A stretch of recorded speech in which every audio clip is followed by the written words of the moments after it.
distinguished ladies and gentlemen, I don't think I should bother you with a long speech. I think the chairman has said it all very clearly. I'm very pleased with all his observations as a result of what he went through or what we went through as members of this party. I had to leave my immediate constituency and come back to Abuja immediately because I was told of the decision of INEC about 4:35 in the morning. The way the security and other protocols mobilize people ahead and leave them behind when I'm moving, all the same, I had to just tell them I'm leaving, and I left. And I think my statement at the airport, I think said it all. And I don't want to go into too many details. I told them that INEC has all the time and all the resources they had, they wanted. They didn't have to wait for only 6 hours to cast in the votes to tell us that it was impossible. Definitely, the reasons why such incompetence manifests itself has to be explained to the nation. After the election, we have to know exactly what happened and who is responsible. Otherwise, our efforts, to make sure that this system we voluntarily accept is not making progress.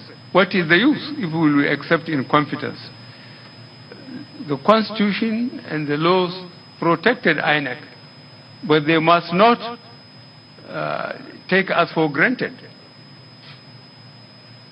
If, for example, the National Assembly refused to approve what INEC wanted, then INEC could have some moral reason why they couldn't perform.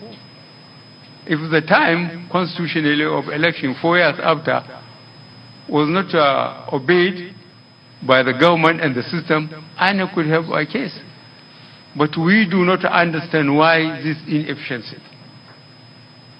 And we have to go into details after the election to find out who is responsible.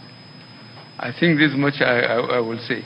I thank the party. I thank the organizers of the party. That was why we sat at the party's level and decided that we must have committed members of the parties in all constituencies to be our agents, committed members of the party.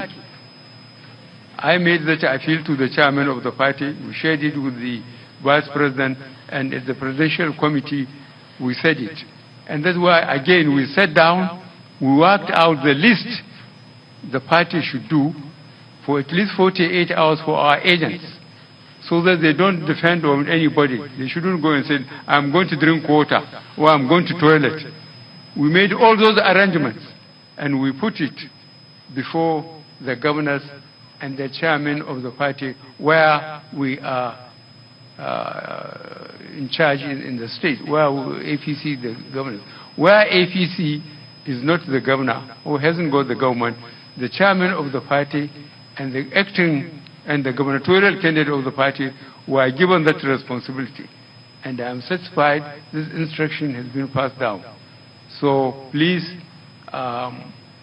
between now and Thursday, we have so much to do.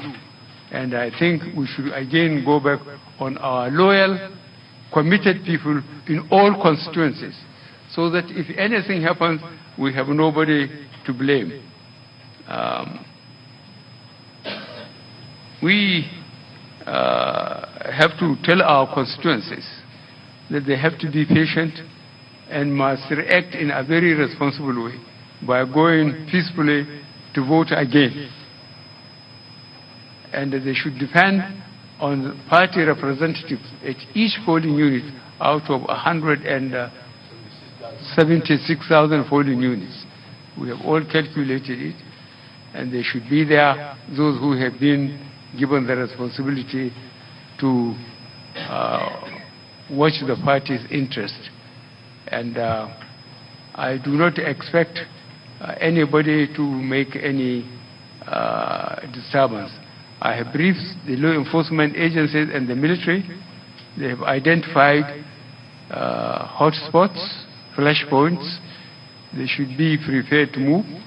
They too, we have made as much arrangement as possible and resourceful provided as much as the country can afford it. And that anybody who decides to snatch boxes or lead thugs to disturb it, maybe that's the last lawful action he will take. I really give the military and the police to be ruthless. We are not going to be blamed that we want to rig election. I want Nigerians to be respected.